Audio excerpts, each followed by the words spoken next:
He walked quietly across the lobby, head bowed low, pushing the janitor's cart as if apologizing. Just for existing. In a skyscraper built of glass and ambition, where million-dollar contracts were signed behind soundproof doors, there was a man nobody noticed. A man invisible in a world of brilliance. And yet, it was him, Jordan Blackwell, who did the impossible. Because the little girl everyone in the building feared, the daughter of billionaire Eleanor Pierce, was untouchable. That girl, Tessa Pierce, had once been the smile of the entire empire. Now, there was only silence. 8 nannies had come and gone. Therapists had given up. She screamed when treated with kindness, cried when anyone touched her, and locked her heart behind invisible walls. Until one seemingly ordinary afternoon. Jordan was mopping the marble floor near the elevators when he heard a soft sob behind a column. He stopped, set the mop aside, and walked closer. Then he knelt down, slowly, carefully, as if afraid to break something fragile. From the pocket of his shirt, he took out a small object, something that looked ordinary, but somehow made the whole world stand still for a few seconds. And then, miraculously, the girl stopped crying. No one in the company knew what had just happened. No one knew that the man pushing the cleaning cart had once been a wonderful father, until he lost everything. And Eleanor Pierce, the powerful woman she was about to witness something that would change her life forever. If you believe that small acts of kindness can save an entire world, hit subscribe so you won't miss the next part of the story. Because tell me, a man who's lost everything, can he really save a child who's losing herself? On the 30th floor of Pierce Global Dynamics, in the heart of Manhattan, the glass walls reflected the light of the entire city below. In a silence so deep she could hear her own heartbeat, Eleanor Pierce stood motionless, eyes fixed on her computer screen. On it was the 9th psychological report about her daughter, Isabel. Patient completely rejects strangers. Severe PTSD symptoms. No response to cognitive behavioral therapy. No response to play therapy. Psychiatric intervention recommended. Suggestion: short-term hospitalization. Eleanor slowly closed the laptop. Number: not again. At 41, the CEO of a $3.2 billion biotech empire, a woman who commanded 2,000 employees, negotiated with governments, and made decisions that affected millions of lives, now stood powerless before a 7-year-old child. Since the day Richard Pierce, her husband, her daughter's father, and the family's anchor, died in a plane crash 3 months ago, Isabel had become a shadow of herself. Those eyes, only 7 years old, carried a hollowness most adults would never dare to face. 3 months earlier, Isabel had been the light of this office. She ran into her mother's room holding a drawing made with crayons. "Mom! Look, I drew us. 3 people. You, Daddy, and me." Richard laughed, lifted his daughter into his arms, and spun her around. "Do you know your mom is the smartest woman in the world?" "I know," Isabel giggled, "but Daddy's the best." Their laughter filled the room back then. Now only the hum of the air conditioner remained, and the cold scent of printer paper. The framed photos still sat neatly on the shelf, but the life inside them was gone.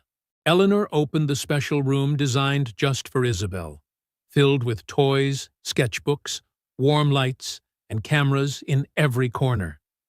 In the far corner, Isabel sat curled up, clutching an old doll, the last gift from her father. "Isabel, sweetheart," Eleanor knelt down, trying to keep her voice calm. "Today we're going to meet a new doctor. She's very nice. "No!" The scream tore through the room. "I don't want any doctors. I want Daddy back."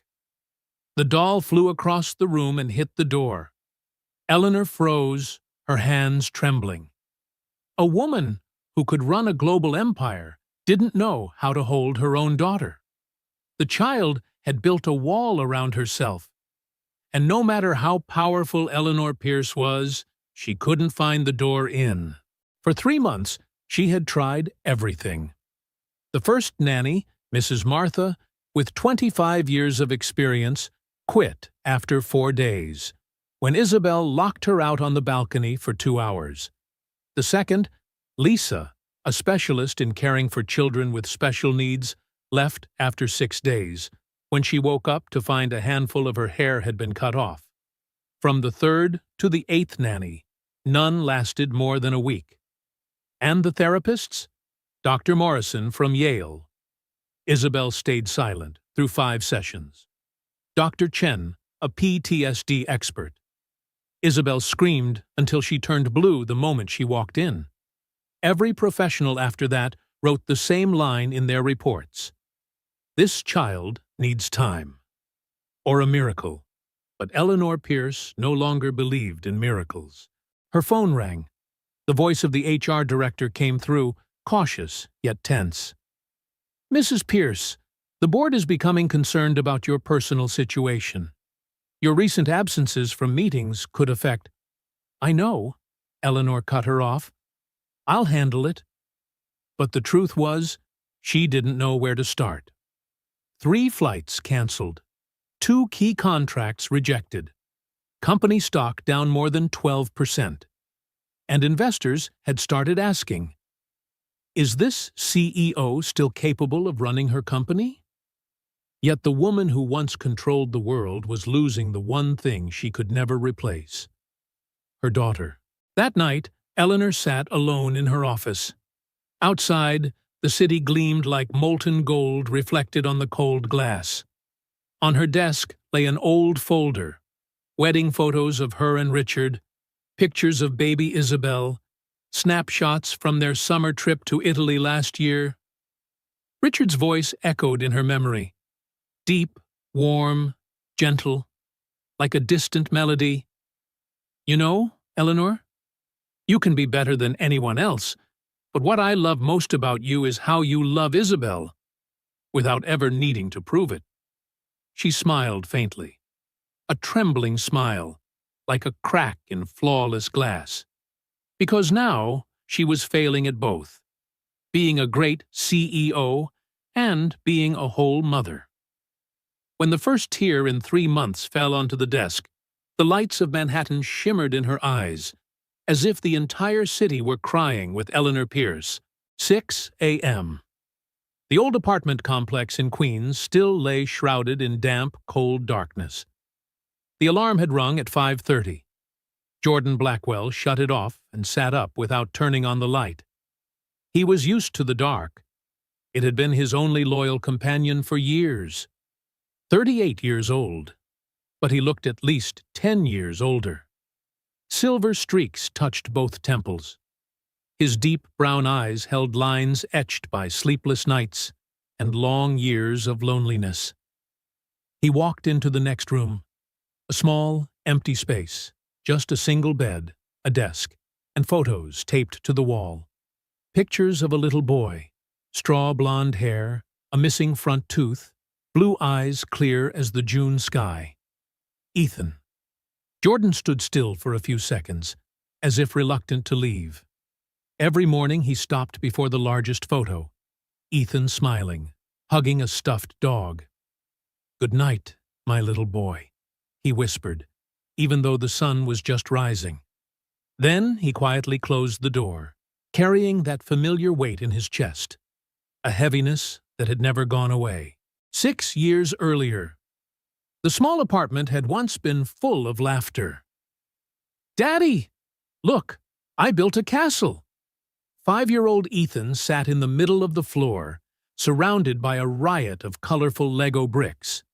The castle leaned slightly, ready to topple, but in his eyes it was a whole kingdom. Jordan knelt down, smiling, and pulled his son into his arms. "It's beautiful. My boy's a genius architect. You mean it, Dad?" "I mean it. You can be anything you want. Then I'll build a castle for you to live in." "For me? Why's that?" "Because you deserve it. You're the best dad in the world." Jordan said nothing more. He just hugged his son tightly, fighting back tears. He didn't know it would be the last time he heard that laugh. Now, in the packed subway car, Jordan sat silently in a corner, wearing his navy blue janitor uniform. The Clean Corp Solutions logo on his chest was frayed. Around him, everyone stared at their phones. No one looked at anyone else. He opened his worn canvas bag, a cold lunchbox, an apple, a small notebook, and a cloth pouch. Inside that pouch was his whole world. Handmade toys, a patched teddy bear, a felt rabbit, a tiny wooden car. Clumsy, imperfect. But every stitch and every carved edge carried the warmth of something money could never buy. Once, Jordan had been a preschool teacher at a small private school in Brooklyn. He loved that job. Loved the children. Loved how they saw the world through clear, innocent eyes. He was married to Sarah, a nurse at a children's hospital. They had Ethan, and though life was modest, their little home overflowed with laughter. Each night, when Sarah worked the night shift, Jordan would tell Ethan bedtime stories, not from books, but from his imagination. Once upon a time, there was a rabbit who couldn't hop. All the other rabbits laughed at him. But he didn't give up. He practiced every day, and one day he jumped higher than all the rest. Ethan tilted his head. "Dad, why didn't the rabbit give up?" "Because he knew a secret." "What secret?" "That what makes us special isn't what we're good at. It's that we never give up on our dreams." Ethan nodded, eyes sparkling. "Then I'll never give up either." Jordan laughed, ruffling his son's hair. He didn't know that was the last night he'd ever tell Ethan a story. The accident happened on a fall afternoon, leaves scattering across the road. Sarah was driving Ethan home from school. A truck lost control. A devastating crash at an intersection. Sarah survived, with wounds that would never truly heal. Ethan didn't.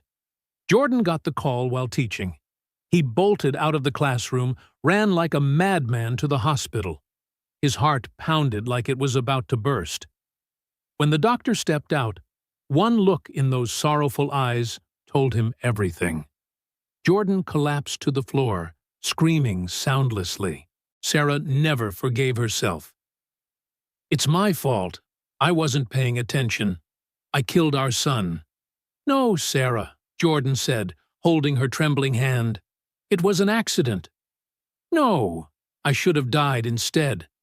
They tried to go on, but the little house was no longer a home.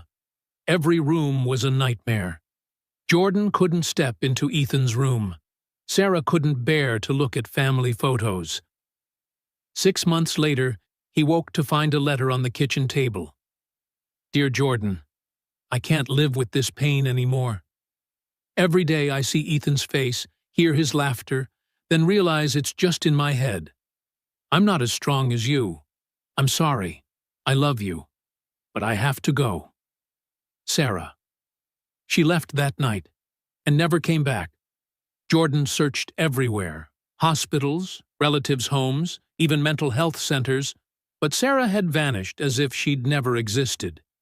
He lost his son, then his wife, and after that, he slowly began to lose himself. He couldn't return to teaching. He couldn't look at children without seeing Ethan's face among them. He quit, sold the apartment, moved to Queens. In the years that followed, Jordan did everything: waiter, driver, mover, whatever paid the bills, until he found a job at Clean Corp, an outsourced janitorial company for corporate buildings. When the manager asked why he wanted the job, he answered simply, "Because no one notices the janitor." And I don't want to be seen anymore. But there was one thing Jordan never gave up. Every night after work, he sat alone under the weak yellow light, stitching scraps of old fabric, carving bits of wood, making toys, the way he once did for Ethan. A teddy bear from an old shirt, a rabbit from worn felt, a wooden car from popsicle sticks. He didn't know why he still did it. Maybe because when those little things took shape, he felt Ethan was still there, smiling, running, calling out, "Daddy!" just like before. And sometimes, in dreams, he could still hear his son's voice. "Dad, you make the best toys." Each time that happened, he'd smile through his tears. Because that tiny echo of love, was the only reason he was still alive. Wednesday afternoon. The Pierce Global Dynamics building shimmered under the fading sunlight. Jordan Blackwell had been working there for 2 months. He arrived before 6 every morning, quietly mopping floors, emptying trash cans, tidying up conference rooms. No one called him by name. They just knew him as the janitor on the 30th floor. But while everyone else raced through million-dollar reports and high-stakes deals, Jordan noticed the small things. He noticed the little girl who always sat alone in the executive hallway, where light poured through the glass walls, cold and sterile as ice. She wore an oversized hoodie, hair loosely tied, clutching a worn-out doll. She didn't look at anyone, didn't speak. Her eyes stayed fixed on the floor, as if the world outside no longer held anything worth seeing. But those eyes? Jordan recognized them instantly. They were the eyes of a child who had lost a piece of her soul. The same look Ethan had in his final days. He shook his head, trying to push the memory away, and went back to his work. The fateful day. Thursday afternoon. 3 o'clock. The 30th floor lobby was nearly empty. Most employees had gone to the cafe or were locked away in meetings. Jordan was mopping the marble floor near the elevators when he heard it. A faint sound, buried beneath the hum of the air conditioner. Not a loud cry, but a muffled one, shaky, restrained, filled with despair. He froze, listened. The sound came from behind the last marble column at the end of the hall, a hidden corner with no security cameras where the light dimmed. He hesitated. He knew he wasn't supposed to interfere. A janitor didn't belong in the world up there. But that cry, it pulled something deep inside him. Memories of Ethan trembling through nightmares, whispering, "Daddy," in fear. Before he even realized it, Jordan's feet were already moving toward the sound. Behind the column, Isabel Pierce sat curled up, her knees pulled tight against her chest, face buried in her arms. Her small body shook, not from cold, but from pain that swallowed her whole.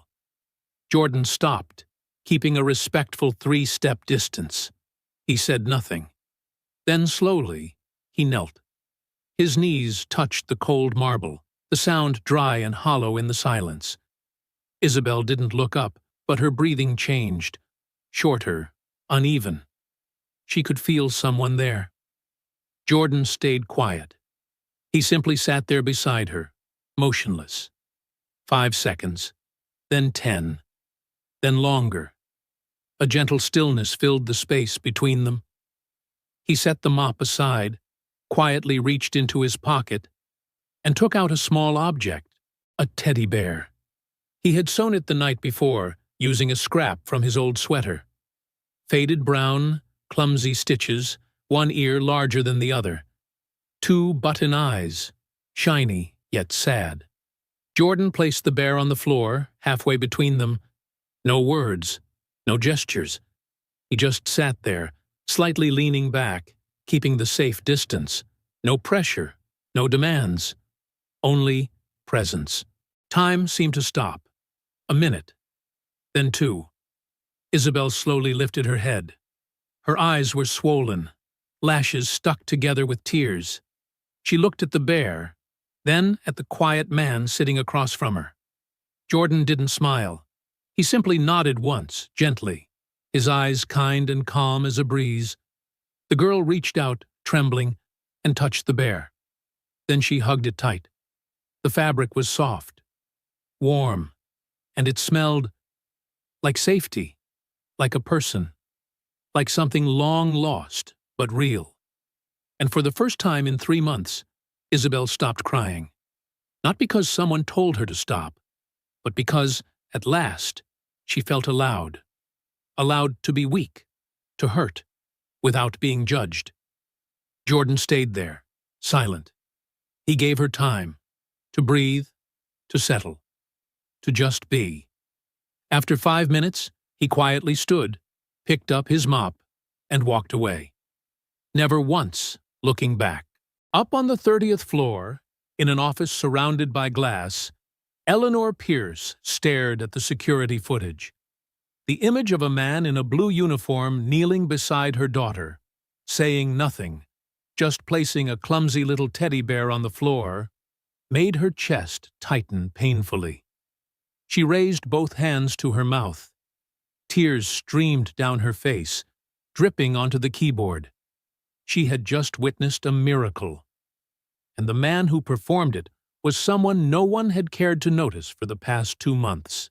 The next morning, Eleanor Pierce arrived at the office earlier than usual. She hadn't slept. The whole night, she'd sat watching that same security footage, again and again, dozens of times. That man, the janitor on the 30th floor. What had he done to Isabel? He hadn't spoken, hadn't touched her. He had simply sat there, quiet, simple, patient. And then Isabel stopped crying. Eleanor still couldn't understand it. How could a stranger, untrained, unqualified, do what 9 professionals had failed to do? She grabbed the phone, her voice urgent. "I need information on the janitor from the 30th floor. Male, mid-30s to 40. Brown hair." The HR manager's voice crackled through the speaker.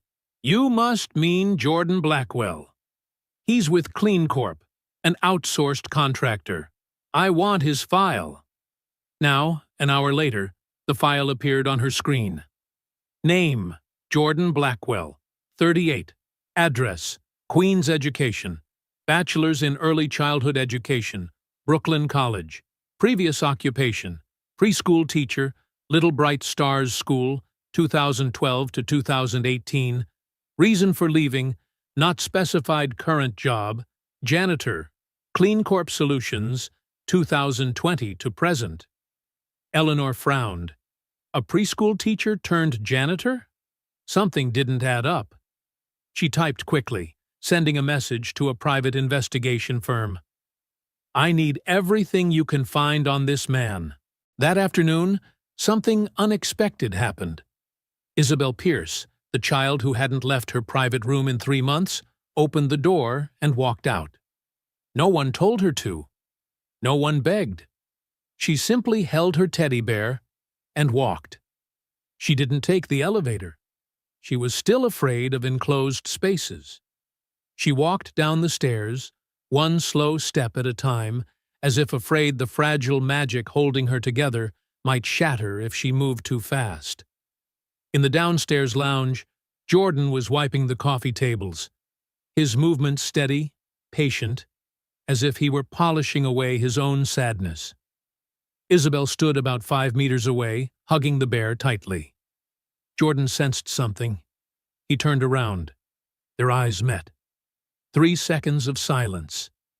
Then Isabel walked closer, slowly, and sat down on the floor, 3 steps away. Jordan said nothing. He kept cleaning. 5 minutes later, he set the cloth aside and sat down, closing the distance to just 2 steps. From his shirt pocket, he took out a plastic bottle cap. He placed it gently on the floor between them. And with a low, calm storyteller's voice, he began, "Once upon a time, there was a tiny bottle cap. Everyone threw it away because they thought it had no value. But the cap didn't feel sad, because it knew a secret. Isabel's eyes widened.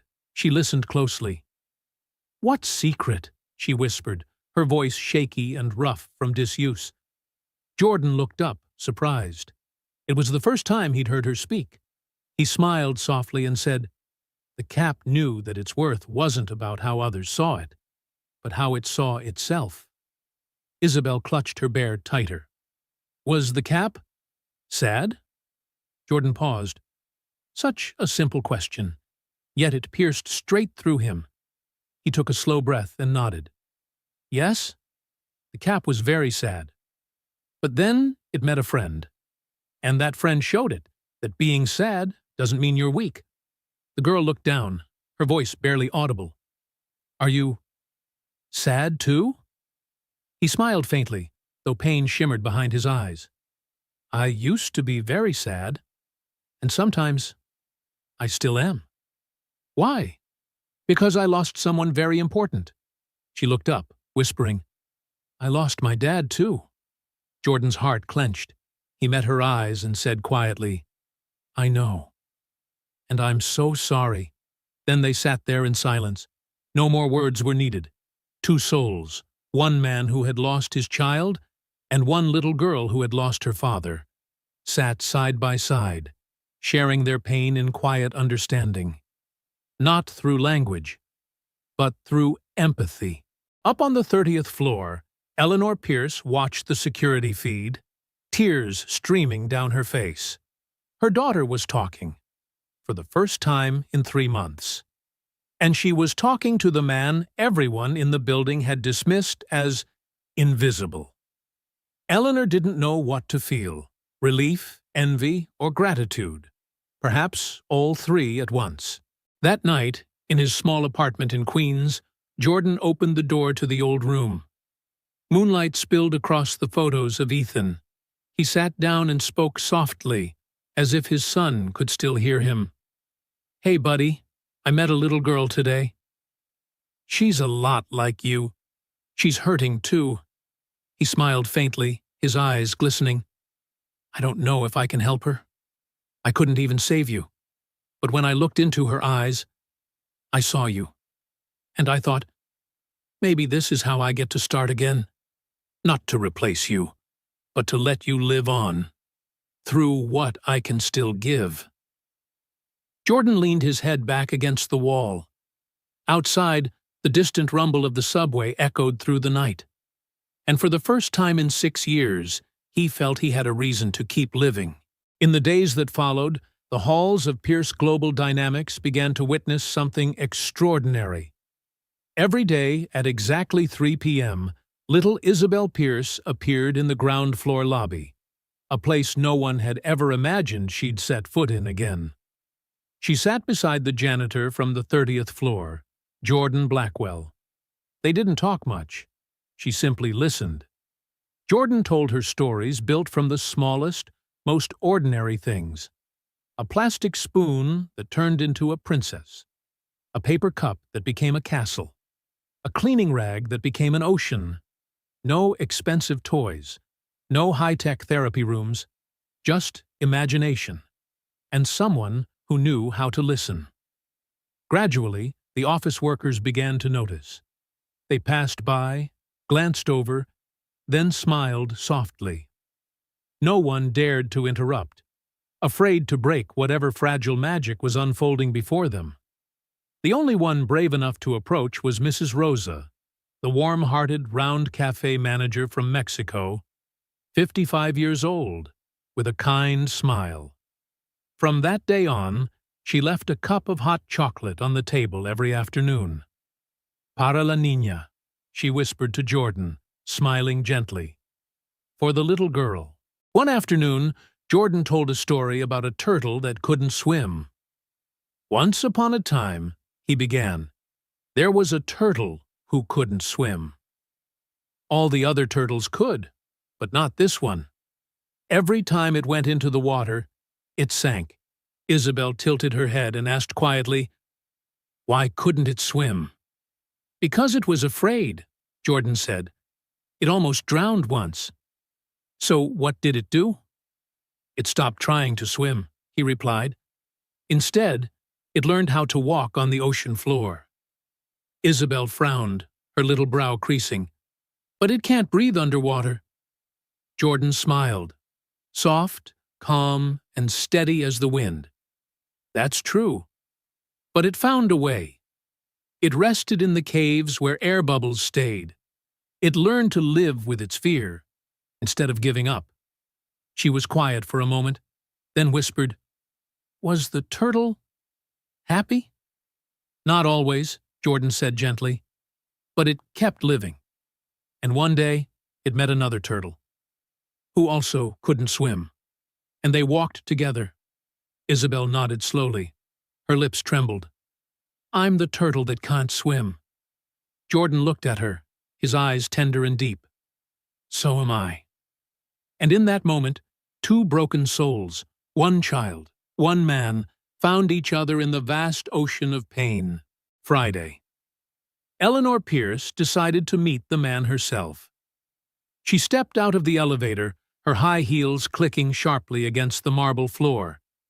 Jordan was cleaning the glass wall, his reflection flickering in it. "Mr. Blackwell."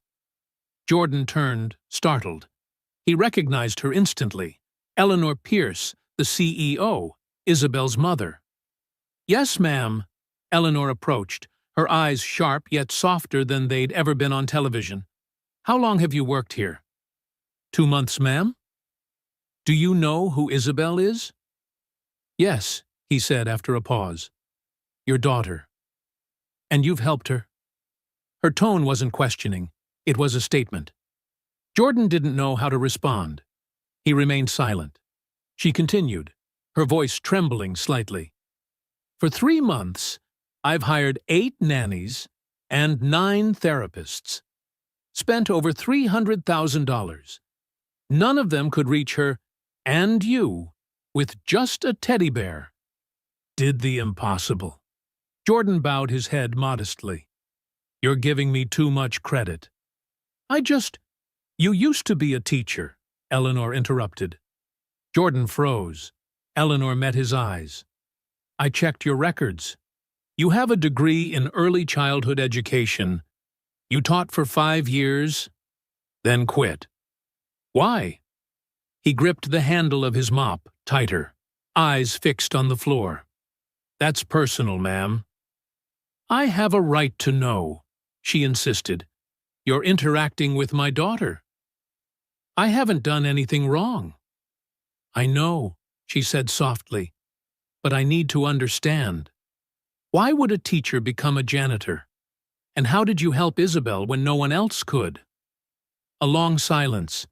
Then Jordan looked up, his voice low but steady.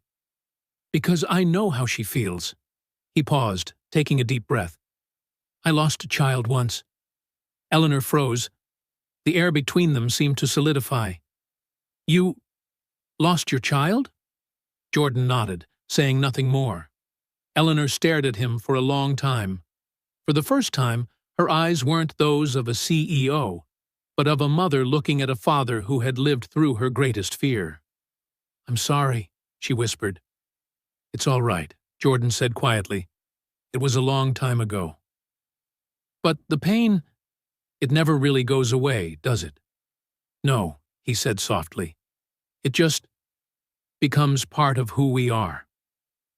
They stood there in silence, not as boss and employee, but as two people who had both lost something irreplaceable. Eleanor drew a deep breath and said gently, "Would you keep helping Isabel? Not as a janitor, but as a friend. Someone she trusts." Jordan looked up, surprised. "You're asking me to—" "Stay," Eleanor said firmly. "I'll pay you. Whatever salary you want." Jordan shook his head, a faint smile appearing on his lips. "I'm not doing this for money." "Then what for?" He turned toward the cafe, where Isabel sat holding a cup of hot chocolate, a small smile on her face. "Because, maybe, this is how my son would want me to keep living." Afternoon light streamed through the glass, reflecting the image of three people, each carrying their own wounds, yet beginning a journey of healing together. No drama, no spectacle, just understanding. And kindness, the kind that sometimes is the only real miracle. 3 days later, the investigative report landed on Eleanor Pierce's desk. She sat in her office, the glow of the monitor highlighting her tired face, the papers trembling slightly in her hands. Jordan Blackwell, complete file, married to Sarah Mitchell, 2013. One son, Ethan Blackwell, born the same year. October 15, 2018. Severe traffic collision. Sarah was driving their son home when her car was struck by a truck at the Flatbush Avenue intersection. Sarah survived. Mild brain injury, fractured ribs. Ethan, age 5, died 3 hours later at the hospital. Eleanor covered her mouth, her breath catching. Tears welled in her eyes as she read on. After the accident, Jordan Blackwell requested indefinite leave. Never returned to teaching. Sarah Mitchell admitted twice to psychiatric care for major depression and suicidal intent. In April 2019, she left home without leaving an address. Jordan relocated to Queens, living alone. No criminal record, no debts. Neighbors said, "Quiet man. He sits in the park, watches the kids play, but never goes near them." Eleanor closed the file, her heart heavy. Now she understood. Jordan wasn't just a man who happened to help Isabel. He was a father trying to save another child, because he couldn't save his own. That afternoon, Eleanor summoned Jordan to her office. Not the main boardroom, but a smaller, warmer space she used when she wanted to escape the cold world of numbers and negotiations. Jordan entered, uneasy. "Sit down," Eleanor said, motioning to the chair across from her. He sat, back straight, hands folded stiffly on his knees. Eleanor slid the folder across the desk. "I know about Ethan." Jordan froze. His knuckles turned white. She continued, her voice soft but steady. "I'm sorry." No father deserves to endure that. Jordan said nothing. His jaw trembled slightly. Eleanor took a breath, her voice breaking. "I lost my husband 3 months ago. Plane crash. He was on his way home. Isabel and I were waiting at the airport." Her words faltered. Then the phone rang. They said the plane went down. No survivors. Jordan looked up, eyes warm and sincere. "I'm so sorry," he said quietly. "Thank you," Eleanor nodded. "But I wanted to tell you this. I understand your pain, and I think you understand Isabel's." Jordan's voice grew low, thoughtful. "She feels like part of her died, and nothing can fill that space." Eleanor nodded, tears shimmering. "Yes, but you did what no one else could. You made her feel allowed, to hurt, to cry, to remember." Jordan exhaled slowly. "That's all I ever wished someone had told me. After Ethan died, everyone said, 'Be strong. Move on.' But I didn't want to move on. I wanted to grieve. I wanted to remember him." Eleanor wiped her eyes gently. "You still make toys for Ethan, don't you?" Jordan looked surprised. "How do you know?" "I noticed. Every toy you've given Isabel, handmade, sewn with care, and love." Jordan smiled faintly, the sadness in it unmistakable. "Yes, I make one every night, so I can feel like he's still here somewhere. And now you give them to Isabel. Maybe that's what Ethan would want. Maybe that's how he still helps other children, through me." Eleanor stood and walked to the window. Afternoon light fell softly across her tired but gentle face. "Jordan, I'd like to ask you something. Not for the company. For my daughter." Jordan looked up.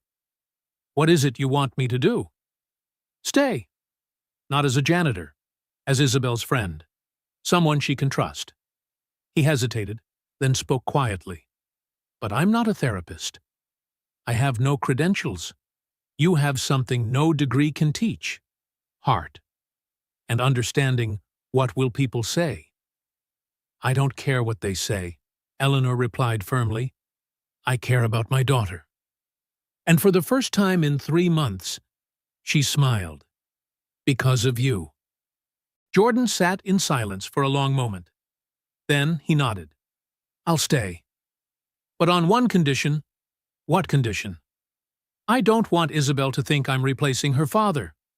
I'm just a friend. Someone who listens. Eleanor smiled softly and nodded. That's exactly what I want too. And about Ethan. Please, let's keep that between us. I promise. Jordan stood and extended his hand. Eleanor took it. Not the handshake of a CEO and her employee, but of 2 people learning to live again after loss. But there was someone else who knew. Isabel. She was more perceptive than anyone realized. One afternoon, as Jordan was telling a story, she suddenly asked, Mr. Jordan, do you have a child? Jordan froze. His heart thudded. Why do you ask? Because you tell stories just like my dad. He told them the same way. Jordan swallowed hard, voice trembling. I used to. Where is your child? He's not here anymore. Like my dad? Yes, like your dad. Isabel was quiet for a while, then placed her tiny hand over his. Are you sad? Jordan smiled sadly, eyes glistening. Every day. Me too. Every day I miss my dad. Their hands, one big, one small, clasped tightly together. No more words were needed. What was your child's name? Isabel asked. Ethan. Did he like your stories? He loved them? Then when you tell them to me, he's listening too, right? Jordan's throat tightened. He could barely speak. He simply nodded. Isabel hugged her teddy bear and whispered, Then I'll listen carefully. For me, and for Ethan. And at that moment, Jordan wept. For the first time in 6 years, he cried in front of a child. Not from pain, but because, at last, he had begun to heal. Rumors spread through Pierce Global Dynamics like wildfire. By mid-morning, everyone had heard the same story. The CEO hired a janitor to care for her daughter. It didn't take long for the board of directors to call an emergency meeting. 40th floor. The air inside the conference room was tight as a drawn bowstring. Victoria Chen, 58, silver hair neatly combed, a senior board member, stood up, her voice cool but measured. Eleanor, we've always respected you, but this decision, it's incomprehensible. Mr. Blackwell is a janitor. He has no psychological certification. If anything goes wrong, this company faces serious legal liability. Eleanor's tone stayed calm, her eyes locked on Victoria's. He helped my daughter. David Park, another member, interjected, Are you aware he lost a child? That could influence how he interacts with Isabel. Eleanor rose, her voice low but sharp as steel. I know exactly what happened to him. And that's precisely why he understands my daughter better than anyone. A few others started to speak, but Eleanor cut them off. That's enough. This is my decision. Anyone who disagrees is free to leave the table right now. Silence fell over the room. Victoria sighed, shaking her head. Eleanor, you're acting out of emotion, not logic.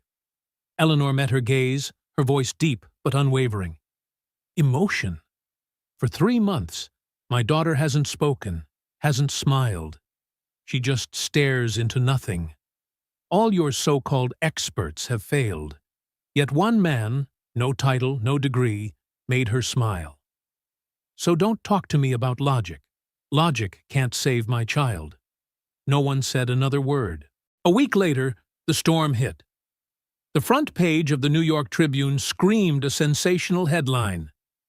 Billionaire Eleanor Pierce hires janitor to care for daughter. Scandal or desperation? The article spread like a virus. Sources inside Pierce Global Dynamics confirm that CEO Eleanor Pierce hired janitor Jordan Blackwell to accompany her daughter after the tragic death of her husband. Blackwell, 38, has no psychological credentials. He is a former preschool teacher who quit after a family tragedy. Is this an act of compassion or a mother's emotional breakdown? Within hours, social media exploded. Hashtags Eleanor Pierce and Jordan Blackwell climbed to the top of the trending list. Supporters wrote, "She's just a mother trying to save her child." You don't need a degree to heal, you need heart. Critics fired back. This is a scandal. She's blinded by emotion. That man could be dangerous. What do we really know about him? Eleanor said nothing publicly, but inside she knew. The storm was only beginning.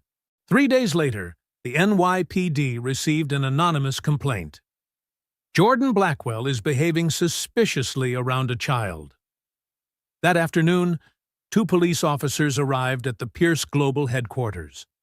Jordan was in the ground floor cafe with Isabel, telling her a story about the singing paper boat, when a firm voice sounded behind him. "Mr. Jordan Blackwell?" He turned around slowly and nodded. "Yes?" "We need to speak with you for a moment." Isabel startled, her eyes wide. "Who are they, Uncle?" Jordan knelt slightly, trying to keep his voice calm. "It's all right, sweetheart. They just want to ask a few questions," but panic flashed across the girl's face. She clutched his hand tightly, tears welling. "No! They'll take you away, just like they took my dad." The cafe fell silent. Jordan knelt fully now, eye level with her, his voice gentle. "I promise, I'm not going anywhere." "Okay?" But the officers stepped closer. "I'm sorry, sir. You'll need to come with us for questioning." At that moment, another voice rang out, strong, commanding. "What's going on here?" "Eleanor Pierce." One of the officers turned. "Mrs. Pierce, we received a complaint and need to verify some information." "Complaint about what?" "I'm afraid that's confidential during investigation." Eleanor stepped forward, placing herself between Jordan and Isabel. "Mr. Blackwell works for me. If you want to ask questions, you'll go through Pierce Global's legal team." "Ma'am, we're just doing our job." "And I'm doing mine, protecting my employee.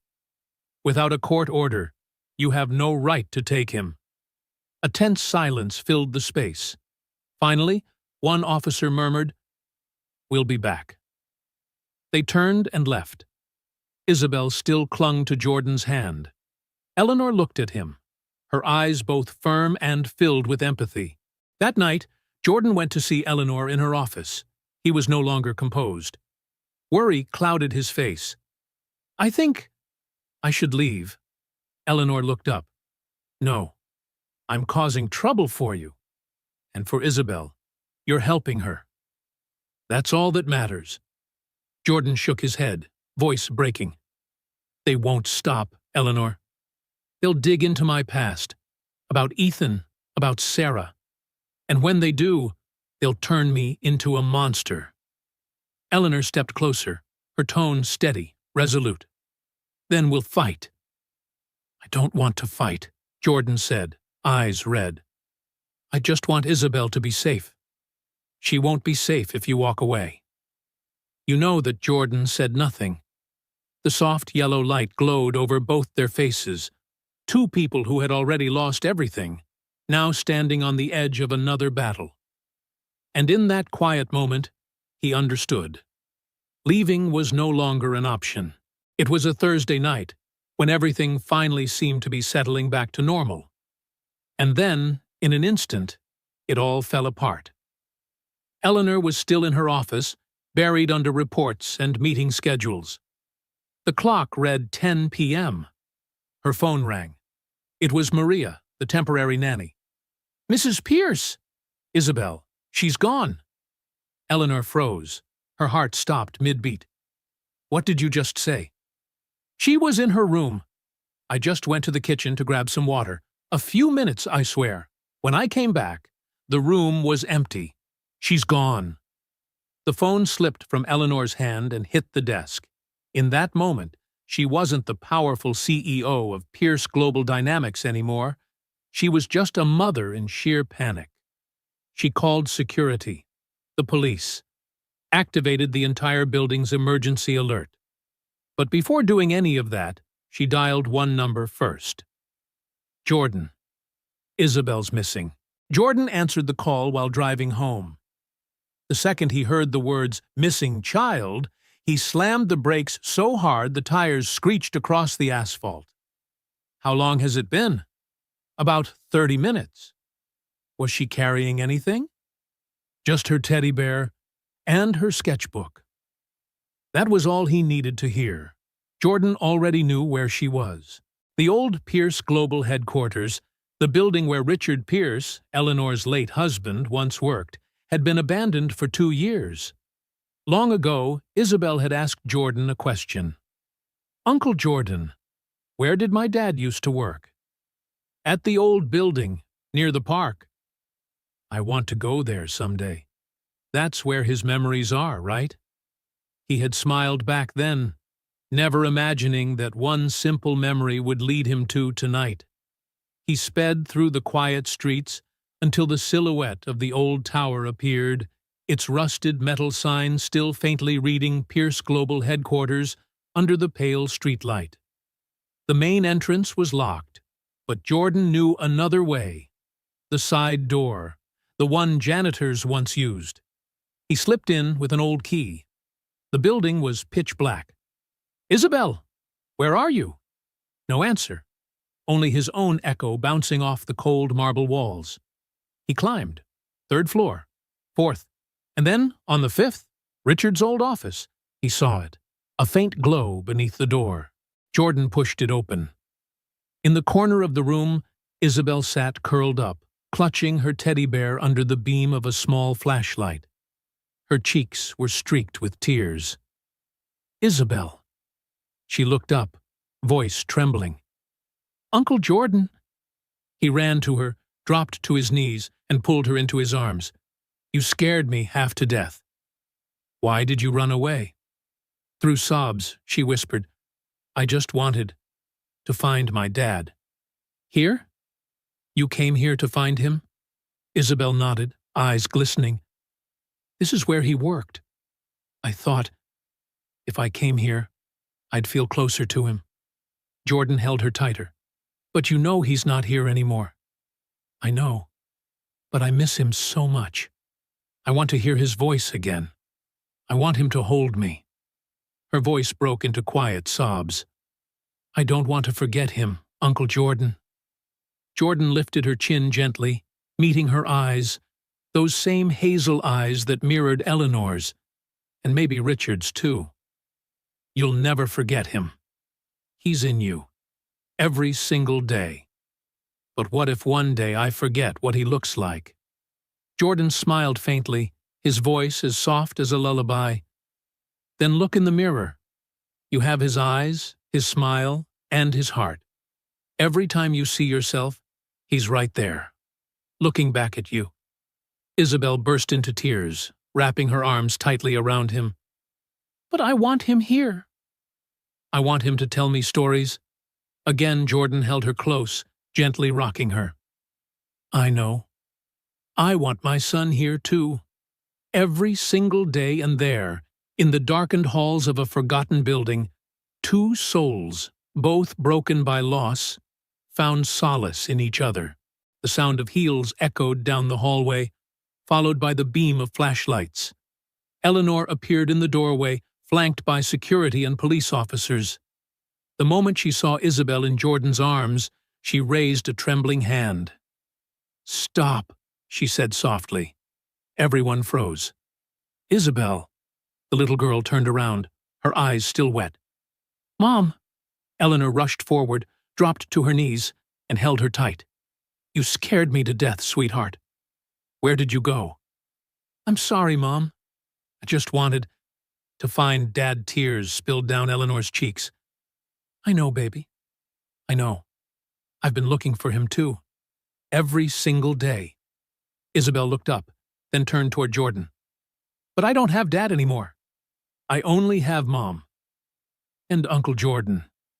For a long second, Eleanor looked at Jordan, her eyes filled with gratitude, exhaustion, and something deeper. Thank you. Thank you for finding her. Jordan shook his head, voice trembling. I didn't find her, ma'am. She found me from the very beginning, and there, in that old dust-covered office, among the ruins of an empire and the ghosts of memory, 3 people stood together at last. A mother, a father, and a child. Not bound by blood, but by the kind of pain that, when shared, becomes love. After the night Isabel disappeared, Eleanor Pierce knew she couldn't stay silent any longer. She called a press conference, and that morning, before a room packed with hundreds of reporters and flashing cameras, the CEO of Pierce Global Dynamics stepped up to the podium. Her voice calm, steady, but resolute. My name is Eleanor Pierce, and today I want to talk about my daughter.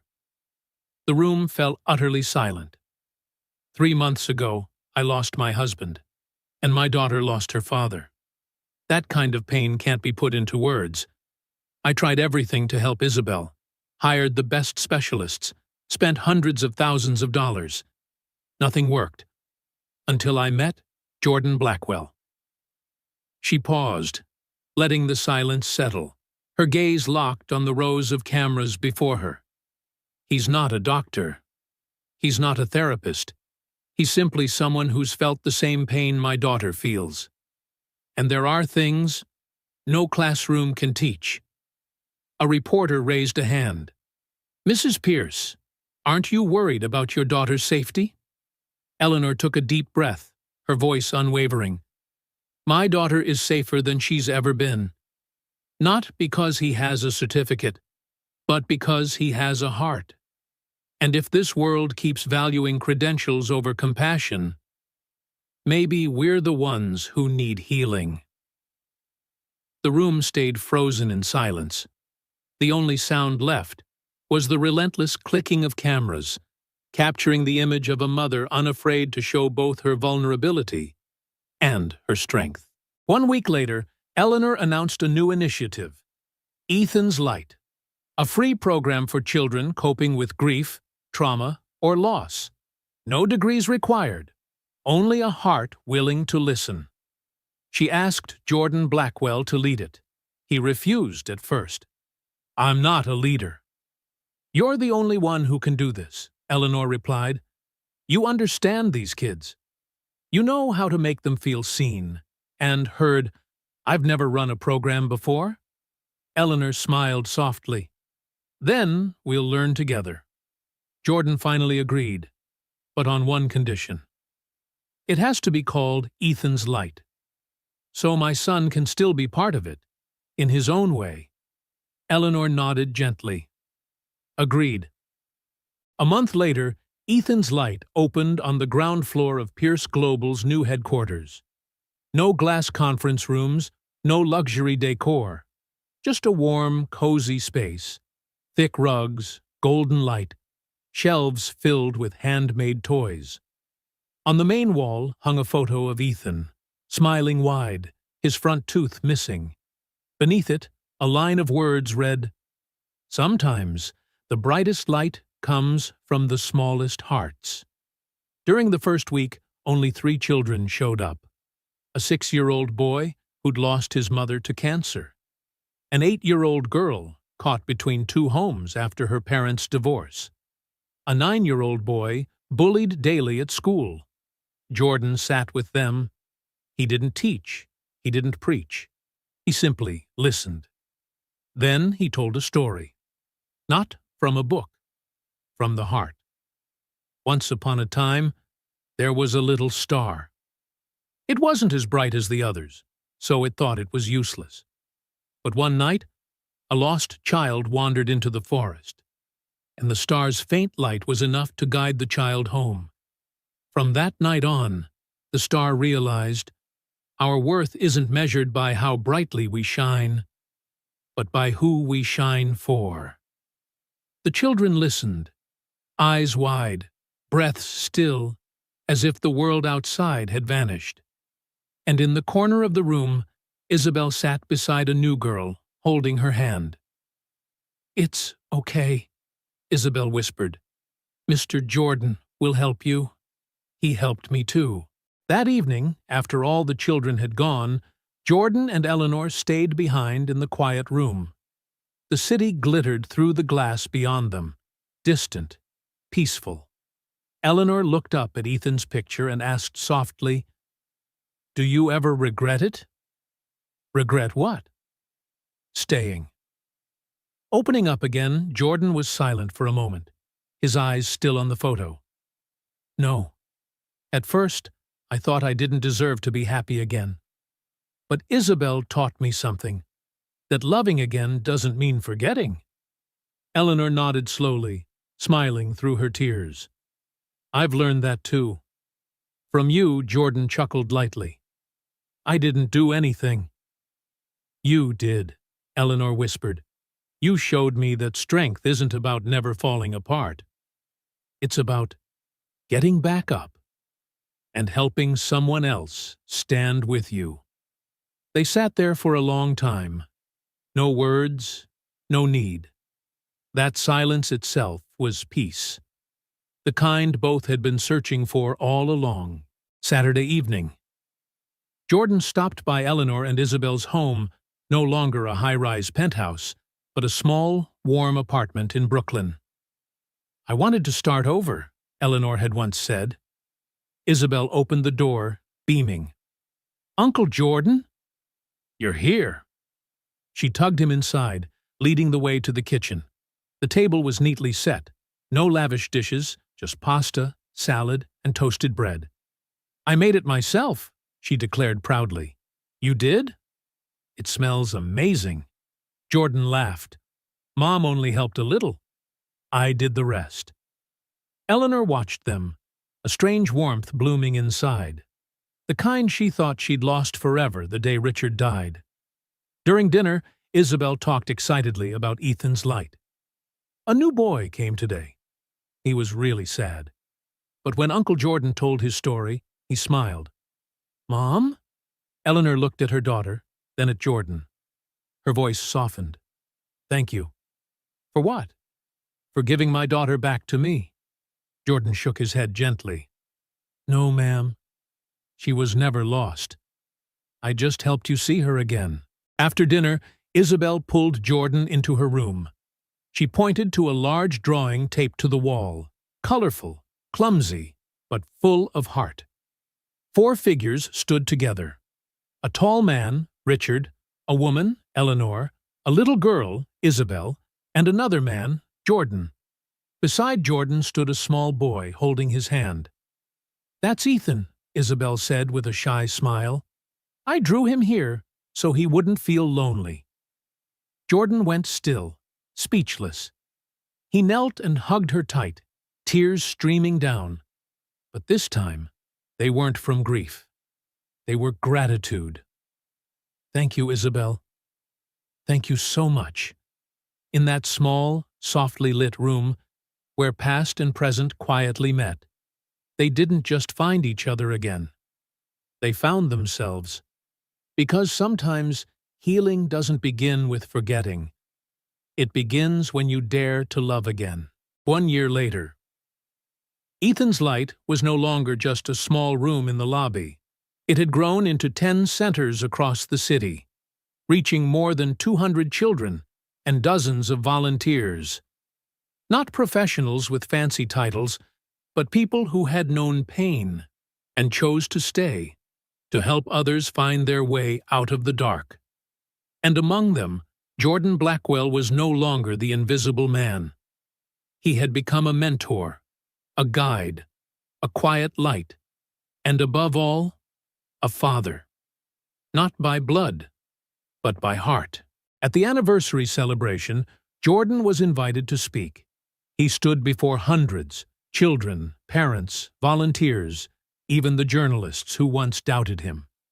His hands trembled slightly. "I'm not a great speaker," he began softly. "I'm just a father who once lost his child." The hall fell still. You could hear the breath of the crowd. 6 years ago, I lost Ethan, my son, 5 years old, in a car accident. At that time, I thought that was the end of fatherhood, the end of every kind of love I knew. His eyes drifted to the front row, where Isabel sat beside Eleanor, holding her mother's hand, beaming up at him. But then, a little girl showed me that love never really ends. It only changes form. Ethan isn't here anymore, but he lives in every story I tell, in every child I help, in every smile I see. His voice broke slightly. And that's why Ethan's light isn't just for children who are hurting. It's for the grown-ups, too, the ones who've forgotten that we can still love, even after our hearts have been broken. When he bowed his head, the whole room rose to its feet. Applause thundered, echoing through the hall. And Isabel ran onto the stage, throwing her arms around him. "I love you, Uncle Jordan." He hugged her tightly, tears glistening. "I love you too, Isabel." After the ceremony, Eleanor and Jordan stood together on the rooftop terrace, looking out over the glittering night skyline of New York. A soft breeze carried the faint scent of rain. Eleanor spoke quietly. "Can you believe it? A year ago, I was a desperate mother.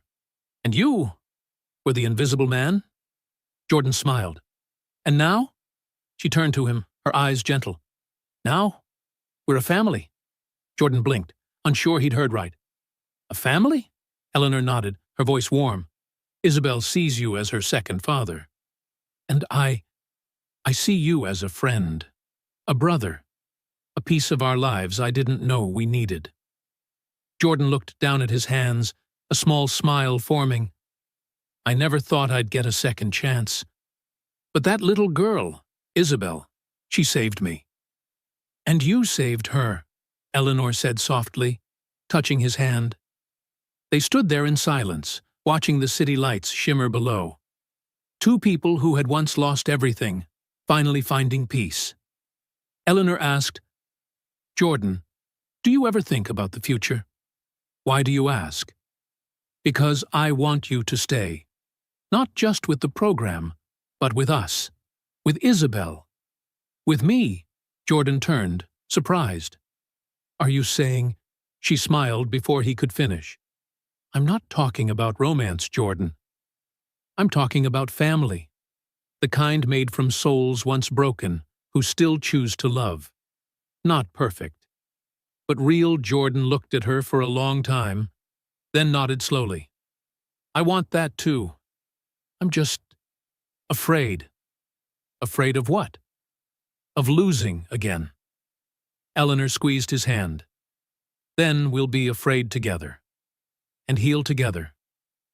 For the first time in 6 years, Jordan's heart no longer felt empty. Sunday morning. Central Park. Isabel was on the swing set, Eleanor gently pushing her. Jordan sat on a nearby bench, smiling softly as he watched. Beside him lay a photo album, pictures of Ethan grinning with his missing tooth, pictures of Isabel, her hair blowing in the wind, and one photo of all three of them together. Eleanor, Isabel, and Jordan. Not a traditional family, but one built from love. Not replacement, but continuation. "Uncle Jordan, come push me," Isabel called out. He laughed, getting up. "All right, princess." "Your turn." Laughter filled the morning air. Eleanor watched them, tears falling silently. Not of sorrow, but of joy. Sometimes miracles don't come from experts. They come from ordinary people, people who understand pain because they've lived it. Jordan Blackwell wasn't a hero. He was simply a father who lost his son. But through that loss, He found another child, not to replace Ethan, but to honor him. And Isabel, the girl no one could reach, now runs, laughs, and lives, because someone saw her, sat beside her, and didn't try to fix her. He simply stayed, quiet, patient, loving. That's the real miracle. Not healing completely, but learning to live with the wound. Together today, Ethan's Light operates in more than 30 cities, helping over 5,000 children and families. If you, or someone you know, is living through loss, remember, you are not alone, and the light is still there. The sun dipped low over the park. Isabel's laughter echoed as the swing rose higher, while Jordan and Eleanor sat side by side, silent, peaceful, needing no more words. The story ends, but the healing continues. Because within each of us, there is an Ethan's light, a small flicker that may lose its way, but still has the power to guide someone home. If this story touched your heart, leave a comment below. What moment made your heart tremble the most? I read every comment like letters from strangers who somehow feel close. And if you want to keep walking with stories of loss, courage, and healing, don't forget, subscribe to the channel so you don't miss the next story. Turn on notifications, because maybe the next story will be yours.